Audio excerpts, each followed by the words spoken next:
The idea for a Real ID came out of the 9/11 terrorist attacks.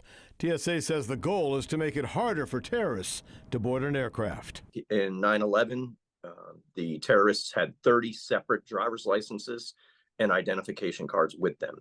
The enforcement deadline is May 7th. TSA says from that day on, you won't be able to board a plane without a Real ID, passport, passport card, or other federal identification. We're just trying to get the word out and let folks know that if they haven't done so, it's very important that they get to their Bureau of Motor Vehicles and get their Real ID as soon as possible.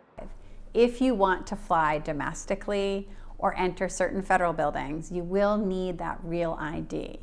Secretary of State Shenna Bellows says to get a Real ID, you'll need a passport or birth certificate and 2 official pieces of mail. You need 1 identity document that is federally approved and 2 residency documents that demonstrate where you live. This must be done in person. Just schedule an appointment with your local Bureau of Motor Vehicles office and remember to bring everything you'll need. I would try to do it as soon as possible because the closer we get to the Real ID deadline, the more backed up the Bureau of Motor Vehicles is going to be. Maine has been issuing Real IDs since 2019. A Real ID driver's license with a gold star and outline of Maine does cost more, $55 instead of $30 for a regular license.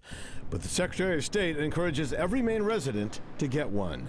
You don't want to be prevented from going on that dream vacation or on that crucial business trip or to visit a loved one in a time of need because you don't have the proper documentation. Again, May 7th is the deadline for TSA and Homeland Security to enforce the Real ID law.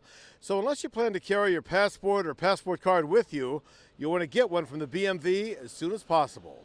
At the Jetport, Brad Rogers, CBS 13 News.